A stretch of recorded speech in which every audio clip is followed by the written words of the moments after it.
A reading from the letter of Paul to the Galatians. Brothers and sisters, when the fullness of time had come, God sent his Son, born of a woman, born under the law, to ransom those under the law, so that we might receive adoption. As proof that you are children, God sent the Spirit of his Son into our hearts, crying out, Abba, Father. And so we no longer are slaves, but children. And if children, then also heirs through God. The word of the Lord. Thanks be to God.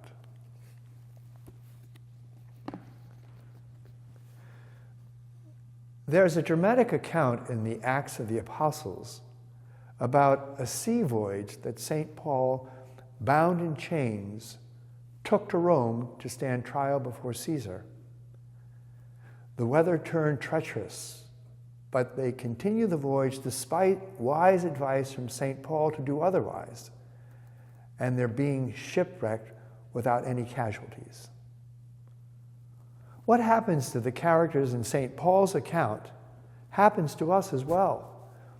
We are involved in the story. At the beginning, even though the weather conditions indicate an impending disaster, the crew chooses to press on. How often do we allow ourselves to be ruled by our own ideas and plans? We stick to what we want to do, even when the evidence indicates otherwise. Still, God's compassion reaches out to our stubbornness. The Lord, in his mercy, puts in our lives individuals who try to speak sense to us.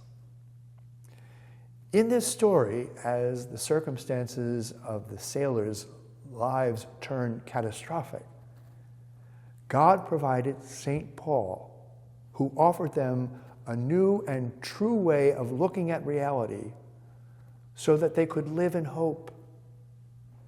St. Paul had warned the crew, I can see that this voyage will result in severe damage and heavy loss. At that moment, St. Paul was for them a witness, someone who makes them aware of something else through himself. But the sailors didn't believe Paul. Sometimes we don't listen to God when he speaks to us. But God doesn't give up on us. Yet we need to reach a point that we want God's help. And how does that happen?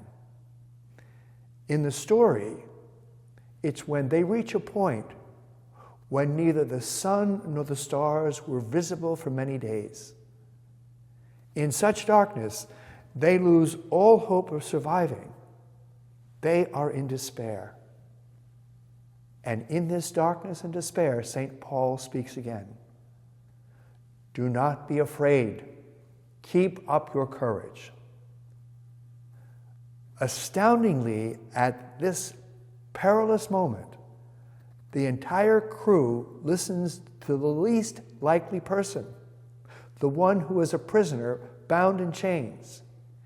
It's the voice of St. Paul speaking to them again. And heeding his voice, they reach the shore safely. At the conclusion of the first novena prayer, we say to Mary, we pray, I fear, dear Mother, that in time of danger, I may neglect to call on you. We're speaking to one whom we believe is our advocate, our hope, and our refuge. Someone who hears us and speaks courage to us at those moments when our voyage in life is threatened by a storm, when darkness seemingly overwhelms us to the point of despair. Mary has the power to save us because she believed the words God spoke to her. And because she believed that what was said to her would come to be, she has the authority to help us and to say with confidence, do not be afraid. Keep up your courage. Mary speaks sense to us. Her wisdom offers us a new and true way of looking at the reality that threatens us so that we can live in hope. Her grace prevents us from succumbing to our own reason by helping us to recognize the mystery of God's love at work in our life. I'd like to conclude with a beautiful quote taken from St. Benedict's encyclical On Christ's Hope.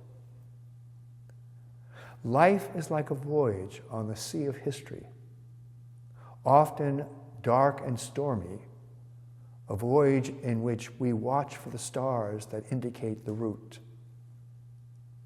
The true stars of our life are the people who have lived good lives.